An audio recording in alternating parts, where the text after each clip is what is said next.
എല്ലാവർക്കും ഞങ്ങളുടെ ചാനലിലേക്ക് വീണ്ടും സ്വാഗതം. ഇന്ന് ഞാൻ വന്നിരിക്കുന്നത് സിമ്പിളായിട്ടുള്ള ഒരു ചോക്ലേറ്റ് കേക്ക് ഈസി ആയിട്ട് എങ്ങനെ ചെയ്തെടുക്കാമെന്ന് കാണിച്ചു തരാൻ വേണ്ടിയിട്ടാണ്. നമുക്കൊരു ബർത്ത്ഡേ കേക്കൊക്കെ വീട്ടിലുണ്ടാക്കുക എന്ന് പറയുമ്പോൾ അത് വലിയൊരു ഭാരം പിടിച്ച പണിയായിട്ട് തോന്നാറുണ്ട്. പക്ഷേ ഞാൻ ഈ ട്രൈ ചെയ്യുന്ന രീതിയിൽ നിങ്ങളും ഒന്ന് പരീക്ഷിച്ച് നോക്കൂ. വളരെ ഈസി ആയിട്ട് നമുക്ക് ബർത്ത്ഡേ കേക്ക് വീട്ടിലുണ്ടാക്കാം. അത്ര സോഫ്റ്റുമാണ്, നല്ല സിമ്പിളുമാണ് ഇത് ചെയ്യാൻ.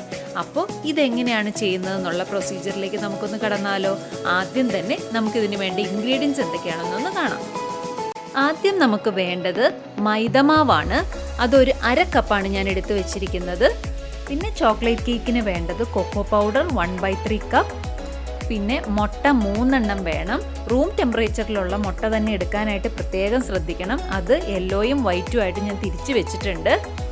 പിന്നെ നമുക്ക് വേണ്ടത് പഞ്ചസാര ഒരു 1/2 കപ്പ് പൊടിച്ചതാണ്. പിന്നെ ബട്ടർ അല്ലെങ്കിൽ വെജിറ്റബിൾ ഓയിൽ. ഇത് ക്രീം കേക്കിനുള്ളതായതുകൊണ്ട് നമ്മൾ ഓയിൽ എപ്പോഴും കുറച്ചാണ് ഉപയോഗിക്കുന്നത്, 1/3 കപ്പ്. പിന്നെ അതുപോലെ 1/4 കപ്പ് മിൽക്ക് എടുത്ത് വെച്ചിട്ടുണ്ട്. അതുകൂടാതെ നമുക്ക് വേണ്ടത് baking soda 1/4 teaspoon, baking powder 1 teaspoon, salt 1/4 teaspoon, അതുപോലെ 1 ടീസ്പൂൺ വാനില എസൻസും.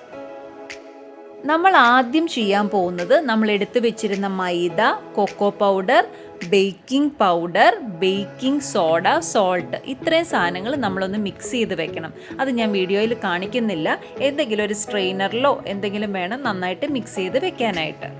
അതിന് ശേഷം വേണം നമ്മൾ മറ്റുള്ള പ്രോസസ്സ് എല്ലാം തുടങ്ങാനായിട്ട്. ഇനി നമുക്ക് ഒരു ഹാൻഡ് മിക്സർ വെച്ചിട്ട് നമ്മുടെ മുട്ടയുടെ വെള്ളം നന്നായിട്ട് ബീറ്റ് ചെയ്തെടുക്കണം. അത് സ്റ്റിഫ് പീക്സ് വരുന്നത് വരെ 1 മിനിറ്റ് നമുക്ക് ബീറ്റ് ചെയ്തെടുക്കണം നന്നായിട്ട്. അപ്പോൾ നമുക്ക് ഇതിനകത്തേക്ക് എഗ് വൈറ്റ്സ് ആഡ് ചെയ്ത് കൊടുക്കാം. ഇനി നന്നായിട്ട് ബീറ്റ് ചെയ്യാം. 1 മിനിറ്റോളം തന്നെ നന്നായിട്ട് ബീറ്റ് ചെയ്യണം.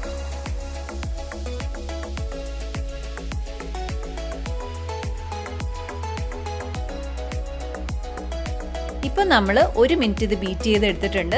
ഇനി നമുക്ക് ഇതിനകത്തേക്ക് നമ്മൾ പൊടിച്ചു വെച്ചിരിക്കുന്ന പഞ്ചസാര ആഡ് ചെയ്തിട്ട് നന്നായിട്ട് ബീറ്റ് ചെയ്തെടുക്കണം. നന്നായിട്ട് മിക്സായി വരുന്നത് വരെ നമുക്ക് ബീറ്റ് ചെയ്യണം.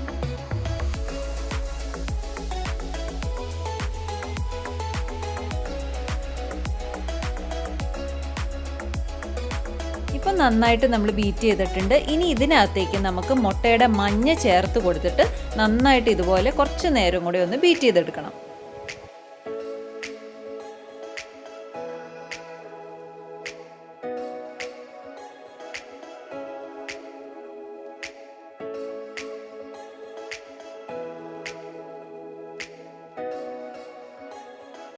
ഇനി ഇതിലേക്ക് നമുക്ക് ബട്ടർ അല്ലെങ്കിൽ ഏതെങ്കിലും ഒരു വെജിറ്റബിൾ ഓയിൽ ആഡ് ചെയ്ത് കൊടുക്കാം.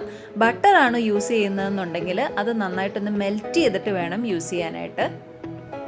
അതിനുശേഷം നമുക്ക് ഹാൻഡ് മിക്സറിൽ തന്നെ അതൊന്നങ്ങ് ബീറ്റ് ചെയ്ത് മിക്സ് ചെയ്തെടുക്കാം.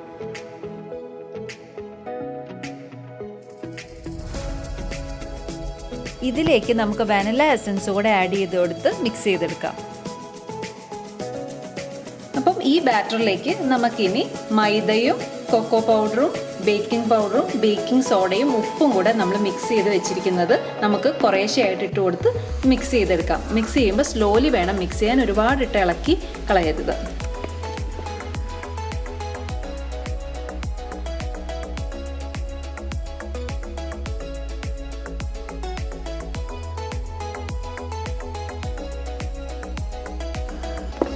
നമുക്ക് ഇനി ഇതിനകത്തേക്ക് എടുത്തു വെച്ചിരിക്കുന്ന പാലിൽ നിന്ന് കുറച്ച് ആഡ് ചെയ്ത് കൊടുക്കാം.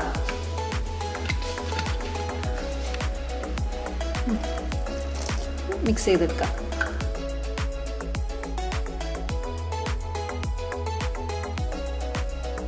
ബാക്കി പാലും കൂടെ നമുക്ക് അതിനകത്തേക്ക് ചേർത്ത് കൊടുത്തിട്ട് ഒന്നുകൂടെ ഒന്ന് ഫോൾഡ് ചെയ്തെടുത്ത് നമുക്ക് മിക്സിങ് അവസാനിപ്പിക്കാം. അപ്പോൾ നമ്മുടെ ബാറ്റർ ഇവിടെ റെഡിയായി വന്നിട്ടുണ്ട്. അപ്പോൾ ഇനി ഈ മിക്സ്ചർ നമുക്ക് ഞാൻ സെറ്റ് ചെയ്ത് വെച്ചിരിക്കുന്ന പാത്രത്തിലേക്ക് ഒഴിച്ചു കൊടുത്ത് നമുക്ക് ബേക്ക് ചെയ്തെടുക്കാം.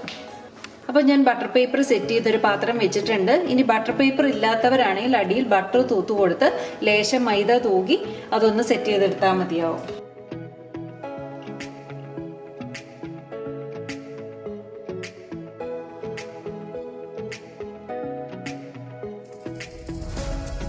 ഇനി ഇതിൻ്റെ എയറൊക്കെ ഒന്ന് കളയാൻ വേണ്ടിയിട്ട് നമുക്കിതൊന്ന് പതുക്കെ ഒന്ന് ടാപ്പ് ചെയ്ത് കൊടുക്കാം.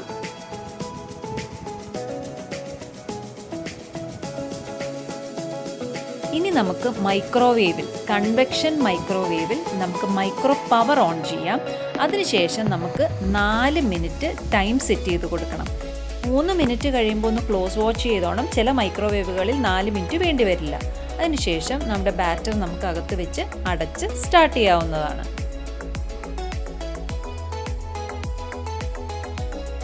അപ്പം ഞാൻ എൻ്റെതിൽ 4 മിനിറ്റ് വെച്ച് കഴിഞ്ഞു. ഇനി ഓപ്പൺ ചെയ്ത് നോക്കുമ്പോൾ നമുക്ക് നന്നായിട്ട് പൊങ്ങിയതായിട്ട് കാണാം. എന്തായാലും നിങ്ങൾ 3 മിനിറ്റ്സ് കഴിയുമ്പോൾ മുതൽ ശ്രദ്ധിച്ചുകൊണ്ടിരുന്നോണം. നോക്കൂ, നല്ല സോഫ്റ്റ് ആയിട്ടുള്ള കേക്കാണ് നമുക്ക് കിട്ടിയിരിക്കുന്നത്.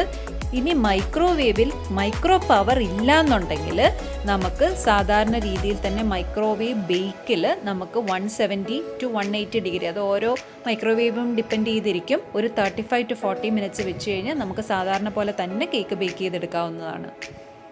ഇപ്പോൾ ഈ കേക്ക് നന്നായിട്ട് ചൂടാറിയൊക്കെ വന്നിട്ടുണ്ട്.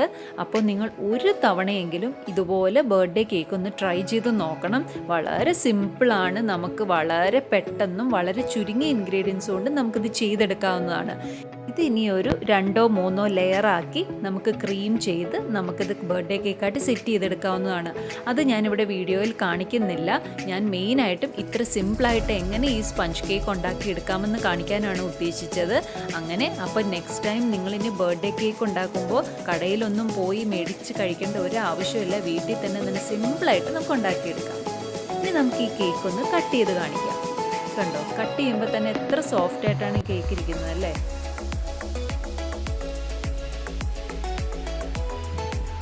നല്ല സ്പോഞ്ചി ആയിട്ട് തന്നെയാണ് ഈ കേക്ക് ഇരിക്കുന്നത്. ഇനി ഇതിലേക്ക് നമുക്ക് കുറച്ച് ഷുഗർ സിറപ്പൊക്കെ ചേർത്ത് വരുമ്പോഴത്തേക്കും നല്ല ടേസ്റ്റിയാണ്.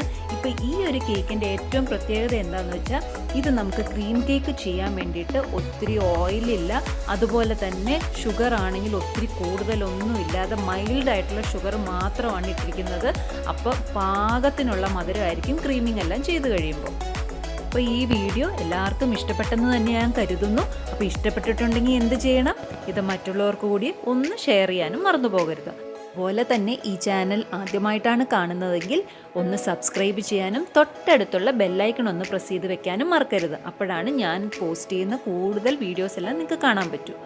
അപ്പോൾ ഇനി മറ്റൊരു വീഡിയോ ആയിട്ട് കാണുന്നത് വരെ ബൈ ബൈ.